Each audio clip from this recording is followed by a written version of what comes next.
everyone! Welcome back dito sa ating channel. And of course, it's Saturday, August 28, 2021. At sa ating mga kajanski dyan, kung saan mong bansa naroon kayo, ay mag-ingat po kayo lagi. And of course, guys, please watch till the end dahil ang ating mga comment and shot of the day ay ilalagay natin sa dulo ng video na to. And of course, please don't forget to subscribe and click that notification bell para lagi kayong updated every time na meron tayong panibagong upload. So anyway, without further ado, let's start now. So anyway, nakalimutan ko pala siyang tanggalin. And marami na tayong mga pangpaswerteng na itampok dito sa ating channel. Isa na nga riyan ay ang palmistry reading o pagbabasa ng kapalaran. So guys, ito lang naman po, for disclaimer lamang, ay hindi po tayo eksperto. Pero ito lang naman po ay base sa ating research na nais ko lamang din pong ibahagi sa inyo. So nasa inyo na kung inyong papansinin or iisnabin ang video na to.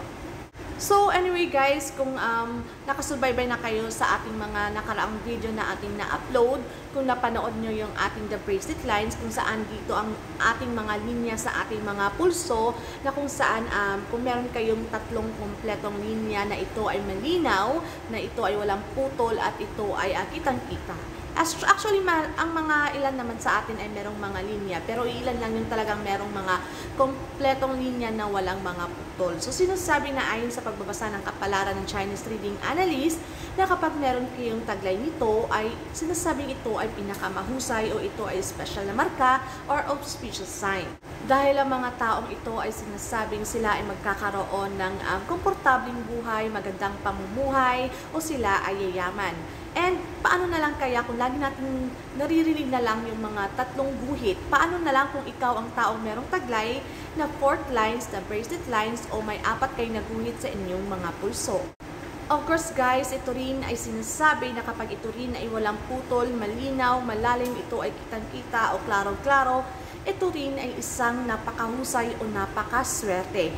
Dahil hindi lahat ng tao ay merong the 4th lines, kadalasan ay meron lamang tayong mga 3 lines na makikita, minsan pa ay ito pa ay hindi kompleto o mga putol na linya. Pero kung ikaw ang klaseng tao na meron pang 4th lines, na yung pang-4 ay kompleto pa at ito ay malinaw na malinaw, ay i-affirm mo na ang inyong swerte dahil ito ay napaka-espesyal na marka at hindi lahat ng tao ay meron ito.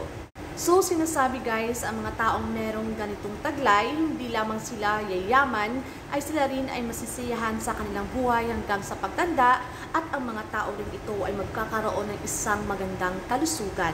Dahil syempre nga naman kung ikaw ay mayaman ka nga, pero hindi mo naman taglay na lagi ka naman nagkakasakit or hindi ka naman malusog, so parang wala lang din yung ang iyong yaman kasi hindi mo may enjoy ang iyong buhay.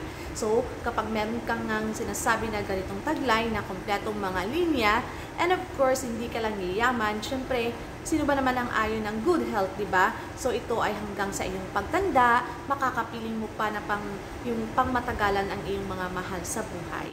And of course, para sa inyong mga kajanski, kung meron kayong mga nakikitaang ganitong mga tanda o marka sa inyong mga palad o sa inyong mga kamay, ay agad nyo nang i-affirm sa inyong mga sarili ang mga swerteng mangyayari sa inyong buhay.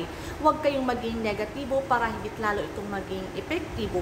And dapat tandaan nyo lamang guys na kapag meron na kayong mga ganitong mga swerteng marka na mga tanda sa inyong mga makikita sa inyong mga katawan, ay gumawa kayo ng hakbang o mga gagawin sa inyong buhay. Kasi ito lang naman ay parang bonus. Kasi hindi naman ibig sabihin na meron nga ganito yayaman ka, pero wala ka namang ginagawa, wala ka namang gagawin, ay wala ding mangyayari. So, samahan mo rin ito ng sipag at tiyaga kasi mas lalo ka pang makakaakit ng swerte na eto na nga meron ka ng taglay o nakadikit na sa iyo ang swerte. So ang dapat mo lang gawin ay kung paano ka kung gumawa ka ng aksyon agad-agad. Hindi lang yung hihilata ka na mag-aantay ng swerte. Hindi yun guys. So dapat maging masaya ka na meron ka ng swerte na taglay. So ang dapat mong gawin, gumawa ka ng aksyon, hakbang at sipag at tiyaga. At syempre naman, papasaan rin at ikaw ay maabot mo rin ang tagumpay o tugatog na gusto mong